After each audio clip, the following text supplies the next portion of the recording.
to the best known church show, where we show you how to 10x your reach with church marketing that will help you increase your impact, make more disciples, and become the cornerstone of your community again. This is for the leaders with an outrageous vision, because anything less would be an inaccurate reflection of our Creator. The ones who have unreasonable faith, because you know God works unreasonable miracles. And the ones who are relentless in the pursuit of your calling, because anything less would not make a good and faithful servant. If that's you, you're in the right place. Now, please welcome your host and guide on this journey to become the best known organization in your community, Justin Nava.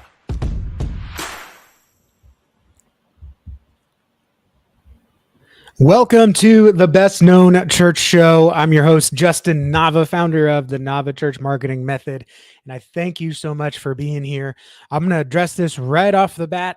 My camera is having issues. It dropped yesterday. I'm very frustrated about it. I'm going to try to not let it show on screen, but let's just say I was ready to start punching some walls or something because I'm like, I don't want this to happen. And of course it happens right before we go live. If this is your first time watching and you haven't heard of me, I take full responsibility for that. My name is Justin Nava, founder of Nava Church Marketing. And basically I want your church to be better known. I want your church to be the best known organization in your community. And that involves putting your church in front of where people are and where their attention is online. I'm not just talking about social media. I'm talking about also Google. I'm talking about social media, but I'm also talking about in their mind. You want to be planted in their mind. So when they feel the call of God, when they feel like there's something that they need, when they want a new direction and a new season of life, whether it's a good thing or a bad thing, your church shows up, or it shows up on the lips of their friends and family. When that happens, when they're looking for a church, whether they're looking for a church, whether they're looking to check you out from a referral or a word of mouth invite, or whether they're just searching for a church and you show up, or they're looking at an event, your church needs to make a positive first impression, and your website is often going to be the first impression. And that's if they can find your website. And that's what we're talking about today. Today, we're talking about why most church websites, I should say most, but I would say why many, I don't have the data for most, why many church websites don't work and how to fix it. If more people could just see your website, I mean, let's talk about the law of large numbers. Folks in business understand this, but people in the church haven't really gotten a hold of this. And I think that's one of the reasons why churches are in decline, is because we don't understand the law of large numbers, which is basically in layman's terms and Nava terms, the more that you do something, the more you're going to get. Okay. So it's like banging a hole in the wall. Like I can hammer one time and I can make a bigger hole than someone else. But if they keep hammering, eventually they'll have a bigger hole than I did. And what many churches don't realize is when it comes to inviting people to church, you have to invite about 30 people. No, sorry. You have to share your story. Let's put aside church invites. I want to shift over to like specific evangelism. You have to share your story with about 30 people before eventually someone gives their life over to Christ and decides to follow him. People don't understand. They'll share it once, twice, 3 times. And they're like, man, I've shared it with 5 people and no one's made a decision. No one's decided to start following Christ. And it's literally the law of large numbers. On average, many disciples, many Christians have to share Jesus with about 30 people before they see someone make a decision and get to lead them to follow Jesus. And when it comes to churches, a lot of people will forget about the law of large numbers and just expect a high, what we call conversion rate, meaning out of every 10 people, 2 or 3 should come to church. Well, that's not true. In fact, when we take over websites, a lot of churches that are getting 1, 2, or 3 guests a month end up seeing about 300 to 500 website visitors a month, which means only 1 out of 100 on a good day are actually becoming in-person guests. So how do we fix that? Well, you could redesign your website, but as many churches will find out, just because you build it does not mean they will come. And even if you don't redesign your website, and this is the challenge of today, because I'm not a web designer. I'm a church marketer. I want more people going to church. I don't want to build pretty websites. I want to build the kingdom with God. If you did nothing else to your website, no matter how horrible it is, And this is hard for me to say, but it is the God's honest truth. I do believe this. In fact, I talked to someone yesterday that even proved this, which is why I was like, I'm going to open the show this way. If you did nothing else but just bring more people to your website, you will naturally see more people coming to your church. It's true in sales. It's true in retail. Even if you have the worst offer, if you put that offer in front of enough people, eventually you will get some sales. Eventually you will get some purchases. Eventually you will get some conversions. And if you understand the law of large numbers, I mean, we want to be efficient for sure. That's just being a good steward. But if you did nothing else but other than bring more people to your bad website, you will naturally have more people come to your church. Now, that's not an excuse to never touch your website. Okay. Just because one is true doesn't mean the other is false. Both things can be true at the same time. Okay. And that's why we attack it from both sides and say, well, let's have a good website and let's bring more people to it. But today I want to just focus on bringing more people to your website. And that starts with understanding website traffic. Okay. Traffic, you got, traffic down the road, you got traffic in the mall, people traffic, foot traffic, heavy traffic, rush hour traffic, right? Traffic is just people. Okay. And much like a road is only useful if people are on it, your church's website is only useful if people are on it. People don't go to church without checking your website first. And so naturally, if you could get more people coming to your website, you can naturally get more people coming to your church. Now, granted, it's going to be a lot. So, I mean, if you've got 1 out of 100, imagine if you brought 1,000 people to your church website, hey, you might get 10 to your church within the next few Sundays. Okay. Now that's very generic. That's very like generic numbers. I understand, but I want you to get the concept. Okay. Even as a disciple, if you're sharing your story, if you're sharing God's story, if you're sharing the gospel with someone, you share it bad enough times, eventually God's going to overcome that. But eventually someone's going to make a decision and you learn from that. And if you show your website to enough people and you get more people come to church, you can realize, you can kind of figure out what brought them. And then you can iterate your website to speak to that need. So the more people you bring, then more people. And then eventually you got 1 out of every 80 or 1 out of every 70. And then eventually you get that number down to where you want it. So here's what I want to show you today. Today I want to show you how you can get more people to your church's website, even if it's not very good. That's number one. And number two, I want to show you that the more people that you bring to your website through the 3 different methods I'm going to break down today, word is going to spread about your church. I use this example all the time. Even though someone's not coming to your church, they're not connected to your church, whether they go to a different church, whether they're just non-believers, agnostic, or burnt out, don't want to come back, they can still know your church exists and recommend you to someone else that might need you. I know we like to see things, especially in today's culture war, as being all in, all out, completely for it, completely against. If you're not for me, you're against me. Like that is true in the spiritual realm. 100%. Not going to argue with you on that. But when it comes to your physical church as the guide to something greater, just because someone doesn't go to your church doesn't mean that if they know someone, they wouldn't be willing to say, this church seems to have it all together. I don't go, but you can go there. Right. I don't need knee surgery. I don't plan to need knee surgery anytime soon or ever. But if someone says like, man, my knee's killing me, I need a knee surgery, I'm going to recommend the knee surgeon that my dad used. So it's because I know him, because I've been involved with him. I met with the surgeon after my dad's surgery. I don't need him. I don't need to be a patient of his to understand what is now better in my dad's life. And that's for knee surgery. How much more for someone that is dealing with depression, anxiety, addiction. I mean, there's a reason why AA happens in a lot of churches. They should happen in churches, because it's not AA that's the salvation. It's the greatest power. And the church is answering that felt need, so we can then have an opportunity to share the gospel. So if you just have more chances to make the invite, you will get more people to church. So you need to bring more people to your website, even if it's terrible. We're not going to talk about design today. We're going to talk about traffic. We're going to talk about getting more people to your website. So if you haven't already, if you like this video, subscribe to the podcast so we can talk more about this. This is something that I share with a lot of pastors, and I tell them, you don't need to redesign your website. You need to figure out how to get more people to it.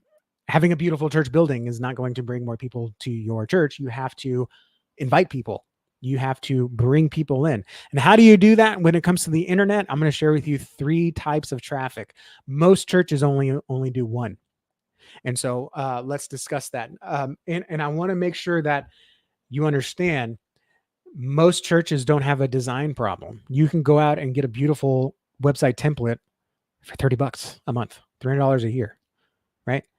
And so you're talking about, I can show my church to over 5,000 people in 1 year, or I can have $300. Easy trade-off, right? I want people to know my church exists. But the design is cheap. Don't worry about the design. That's the easy part nowadays. Things have changed. You used to have to worry about, I'm not going to make a pretty website for when people see it. Now you can make that pretty website, but no one's going to see it because there's a lot of competition out there for not just churches, but just attention in general. But then also you have to worry about what you're going to say on the website. The design should support the content. You don't want to be a preacher that goes up on pulpit wearing his 3-piece suit with the silk pocket square and he doesn't open the Bible. You don't want to be that guy. So you don't want to have a pretty church website that has no filler, no content, or maybe it is all filler and it's no substance. But you also don't want to be the church that's preaching to the same people all the time. You want new people to come in the doors to hear the gospel. Obviously, you want your church to go out and make disciples, but sometimes that involves coming into faith community and continuing to be discipled until the decision is made. So you don't always have a design problem. You have a traffic problem. Yesterday, I spoke with a pastor about redoing their website, and he said, despite how bad our website is, we recognize that people come into the doors because of it. They want to find a church. They go online. Somehow they find our website and they come to our church. And it's a bad website. And we could definitely do more than the handful of people that are coming in the doors every week, especially for a church of that size. But design isn't going to help if we don't know how to bring people to it. So there's 3 types of traffic. And before anyone leaves, I'm going to share with you the biggest one, the biggest low-hanging fruit to get more people visiting your church website. And I just realized here, I don't have my overlay. So let me get my overlay on here. Boom, there we go. The biggest issue that churches have is people, not even their own church uses their own website. And they're kind of embarrassed. And they're like, well, they know it's there. Yeah, they know it's there. They ain't going to use it. Okay. I know where things are in my house, but I know where the scissors are. But if it's in the other room, I'm not going to use it. I'm just going to use my pocket knife, or I'm going to use a pen to poke a hole in something and rip the package off. Like, just because I know it's there doesn't mean I'm going to use it. The same thing is true for your church's website. Your church knows it's there, but that doesn't mean they're going to use it. So there's 3 types of traffic you have to get people to your church website. Number 1, and this is silly to say, you're going to say, Justin, this is silly, but it's one of those things where like common sense isn't so common anymore. And that's traffic you control, meaning you directly telling people to go to your website. You may ask, how do we do that? There's thousands of people. We can't tell them to go. Like, we can tell them to go to a website, but that doesn't mean they're going to go to the website. I'm not talking about those people yet. I'm just talking about your church, because habits need to form in order for your church to use the website. So one of the things you can do to literally control people, direct people directly to your church website, that needs to happen on Sundays. I don't think it's a nice to have. I think it's a need to have, is to tell people what to do. And that can look different in a couple different ways, but it's super easy. All you have to do is during announcements, hey, we've got VBS. We are looking for volunteers. I need 3 people to sign up by the end of the day. If everyone could please take out your phone, scan this QR code, go to mychurchisawesome.com/VBS, just fill out the entrance form. This is not, you can tell them it's not an obligation. It's just that you might be interested. I need 3 people. You're literally telling people to get out their phones and sign up, show interest, right? In the same way we do Connect cards. Some churches, everyone fills out a Connect card. I'm not a fan of that, but I get it. I get why it works. I get why it's appealing, and I get why it's nice for the new people. In the same way, make it okay. I think more churches need to also adopt, hey, we're going to pass the plate here, but if you don't have anything in person to give, but you want to give by your debit card, you scan this QR code, take out your phone right now, do it subtly if you need to, do it after service if you want, but know that right now you can take out your phone, go to this website, text this number, and give. Okay. Same thing in the Sunday school class. If you got Sunday school classes that are doing announcements, train your leaders to say, everyone take out their phone, go to this website. Here's the information about the women's event that's coming up, and put your name and email there, and we'll send you more information to sign up. You are literally making it okay for people to check their phones in church. I know this for some churches, it's not going to work. That's fine. Whatever. You do you.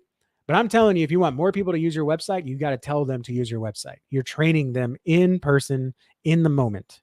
All right. The other way you could do that is you could have a simple "Who is Jesus? Why Jesus? Who am I?" even page on your website, and train your church members to use that. You could have the Romans Road. You could have the 3 circles from the Timothy method that I've been reading. You can use that to have someone walk through salvation with their friends and family, and they use your website. And so they don't, again, you're controlling traffic to your website. You're telling people they must go to the website. Okay. So if you want more of your church members to use your website, that's number one, traffic you control. You're literally telling them right now, your assignment, your duty, besides sitting there, we're done singing, we're done giving, we're done preaching. Now we're going to sign up for something. Now we're going to read something together. Right. It's a little, some pastors don't like me saying that, but I mean, it is an easy way, because you are literally controlling that traffic. You are telling them, go check out your website. The number 2 thing that you can do is what we call traffic you influence. And this is, I'd say churches are about half and half on understanding traffic you influence. I'll take a sip of my Topo Chico here. I'm trying to drink more water. I drank 3 of these yesterday. I was like, man, I am dehydrated. So you want to have the second type of traffic is traffic you influence.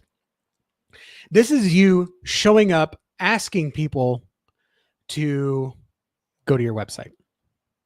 And this is what many churches consider the end all be all only possible traffic. Things like announcements. And if you want to sign up, go to this website. Things like billboards. Join us at Grace Community. I don't know why Grace Community, Grace Church, any church named Grace, they seem to be the ones buying up all the billboards. I don't know. Maybe it's just me. Maybe it's where I am in Texas. It seems like every time I see a billboard off the highway, it's always a Grace Church.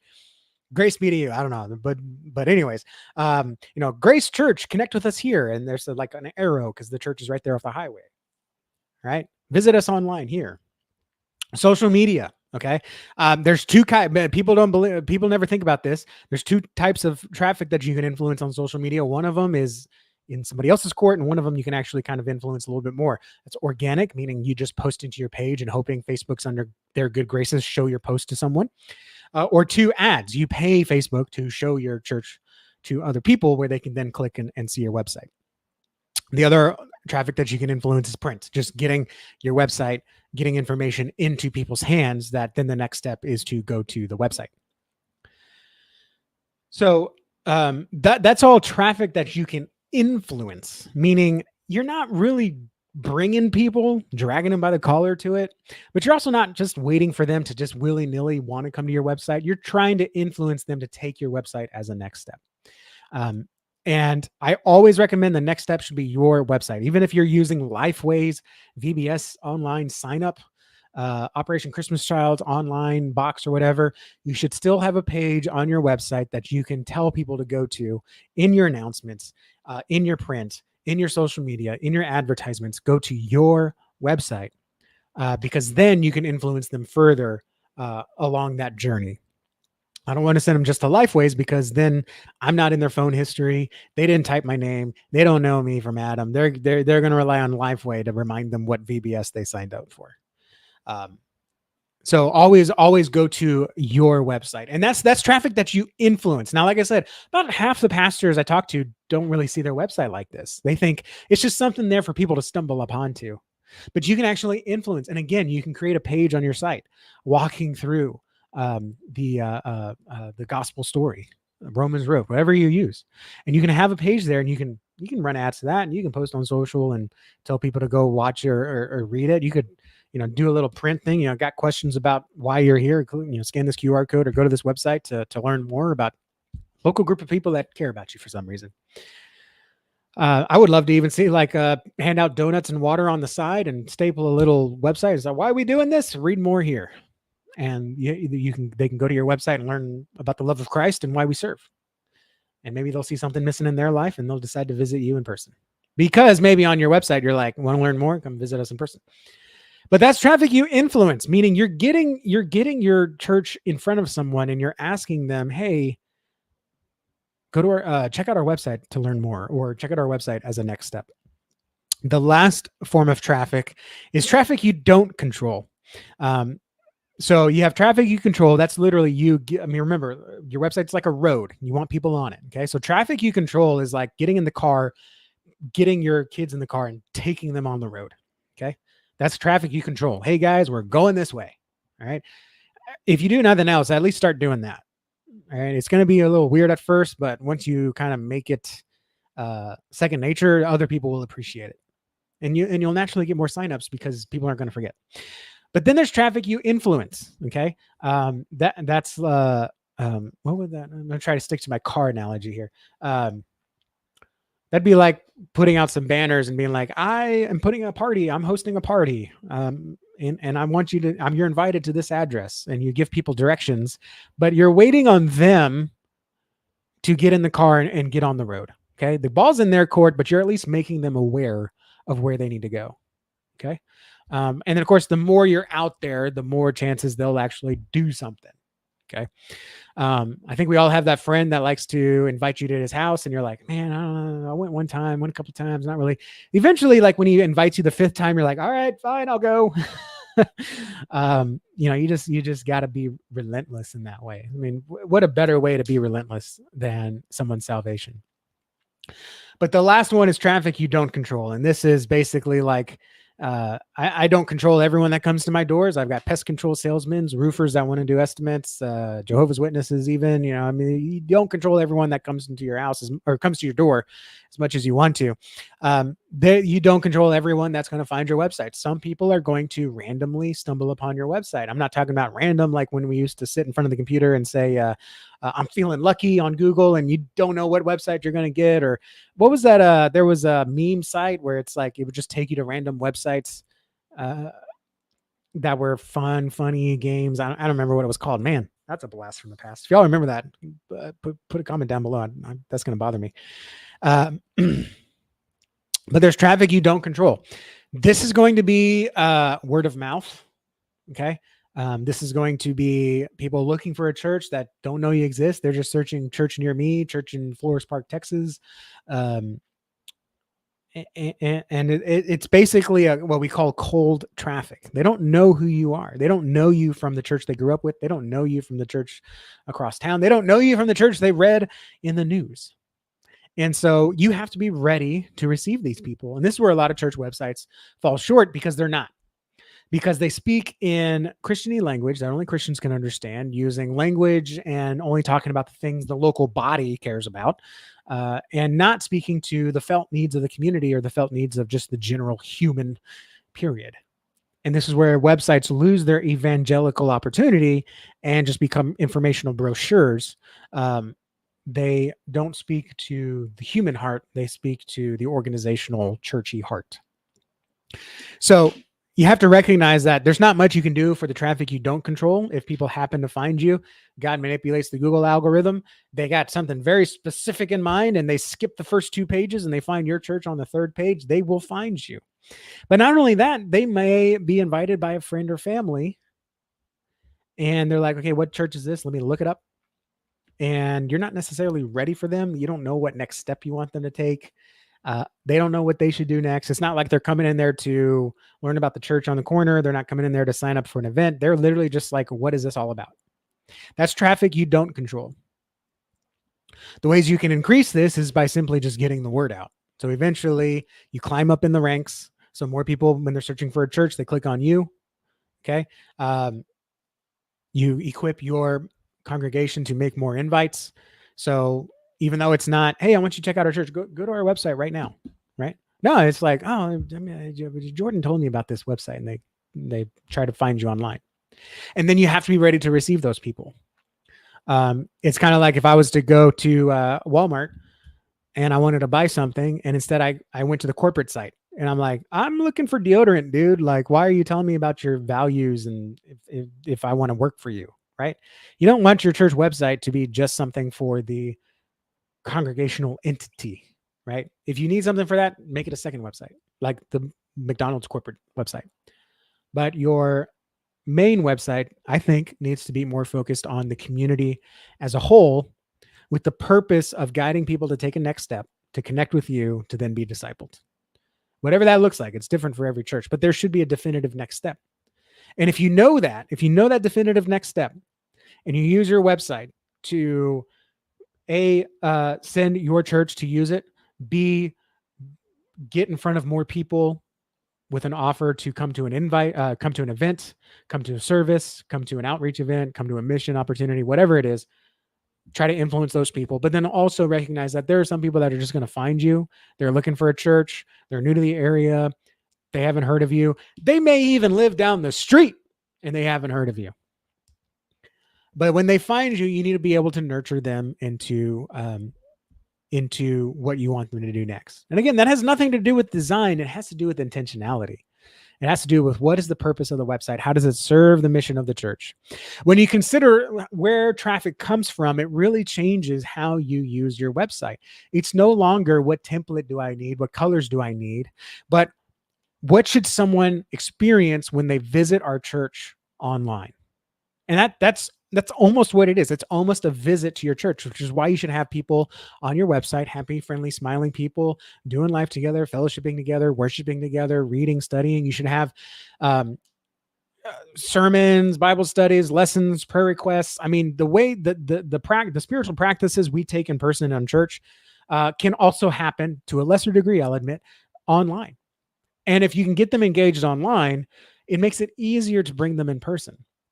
So again, if you did nothing else today, but just recognize, I need to intentionally tell my congregation to use the church website more. I need to intentionally go out and just put more information out there about our church. Look, check us out online. Sign up for this event online. Go here. I can't tell you how many times I've heard, like, hey, we want to do VBS flyers, but don't put the church website on there. We don't want people to go to the website and be offended or be scared off or be frustrated. So don't just tell them to email this and don't go to our website. Oh, that's frustrating. It's like, hey, we want to grow our congregation, but we don't want them to come to our church building. That's a little more doable than not go to your website to sign up for something. But if you can just bring even to your broken, bad, gross website, if you can God's bringing you people regardless. So if you just bring more people to your website, naturally, the law of large numbers, people will convert to in-person guests, even accidentally. And then lastly, realize that there are people visiting your church website that you did not plan for. You don't know where they are in life. You don't know why they're there. But you have to understand that your church website is going to play a role in whether or not they continue their journey to become an in-person guest to hear the gospel at your church. So you have to understand that none of this has to do with design. It has to do with traffic, and it has to do with your first impression online. Now, if you want to make a positive first impression online, I highly recommend go to navachurchwebsite.com, navachurchwebsite.com. I've got a free framework there that gives you the definitive homepage that you should have. Every church, in fact, as we're building out, I got some stuff working in the background, but as we're building out websites, we use that same framework. I'm giving you what's in my SOP. This isn't, oh, I created this so I can bait you into doing something. No, this is literally like, this is what I tell Jess. This is the homepage framework that we use. This is what we design for every church website. When we onboard clients, we tell them this is what your homepage is going to look like. Why? The data doesn't lie. This homepage gets 10 times more clicks than when we take a website and we implement this homepage and we track over 90 days, 10 times more clicks to go plan a visit, to learn about the pastor, to worship online, to watch a sermon. And like I said, you get more traffic, you get more people coming to church. If you did nothing else, if you just change your homepage to make it easy for someone to take a next step on your website, you just take the Nava Church website, Definitive Church Marketing homepage. I'm going to change the name this week, probably. you will get more people coming to church. It's just how it works. It is just how it works. Thank you guys for watching today. God bless you all. I will see you all next week. I did the outro and I wasn't ready for it, so let me get my stuff up here. All right, like and subscribe if you like this video. Subscribe if you want to watch or listen to more. We're on Spotify, YouTube, Apple Podcasts, all that good stuff. God bless you all. And I'll be doing some more videos this week helping you use your website for the kingdom. That's going to do it for today's episode of the Best Known Church Show with Justin Nava. Be sure to subscribe to stay updated on the latest news, strategies, and resources that you need to reach 10x more people and become the best known in your community. To send us a message or leave a voicemail for Justin to be played on a future show, visit thebestknownchurchshow.com. And if you'd like to work with us so you can focus on your ministry, give us a call at 832-861-7654. Until next time, stay outrageous, unreasonable, and relentless.